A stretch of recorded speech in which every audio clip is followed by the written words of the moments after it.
Presented by PM Recording Studio, Alamnagar, Madhepura.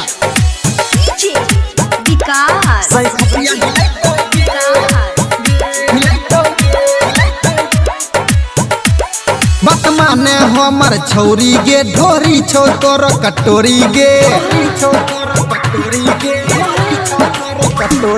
बात माने हमर छौरी गे ढोरी छो तोर कटोरी गे एक दिन कोई नहीं कोई तोर जवानी जुठैतो गे रोजे रोजे हे गई रोजे रोजे रतिया में सही खटिया हिलैतो गे गे रोजे रोजे रतिया में सही खटिया हिलैतो गे रोजे रोजे रतिया में सही खटिया हिलैतो गे Mixed by Balbhadra Singh. रोजे रोजे सही खटिया हिलैतो गे हाँ हाँ वरनी सा जवानी अपन झापै छी गे रोजे इतर डाल के भीतर नापै छी गे सुन वरनी सा जवानी अपन झापै छी गे रोजे इतर डाल के भीतर नापै छी गे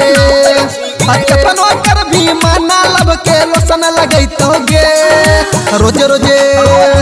हे गई रोजे रोजे रतिया में सही खटिया हिलैतो गे गे रोजे रोजे रतिया में सही खटिया हिलैतो गे रोजे रोजे रतिया में सही खटिया हिलैतो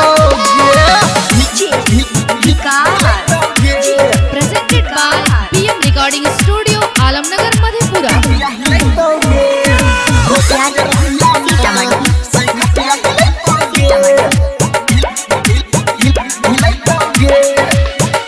हाँ हाँ राइटर राजू बंसी खिसियाबै छी गे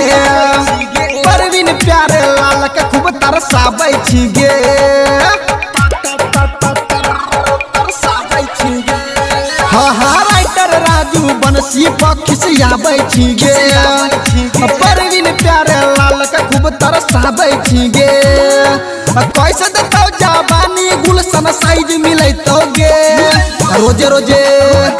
हे गई रोजे रोजे रतिया में सही खटिया हिलैतो गे गे रोजे रोजे रतिया में सही खटिया हिलैतो गे रोजे रोजे रतिया में सही खटिया हिलाए गया मत माने हमर छौरी गे ढोरी छो तोर कटोरी गे एक दिन कोई नहीं कोई तोर जवानी जुठैतो गे रोजे रोजे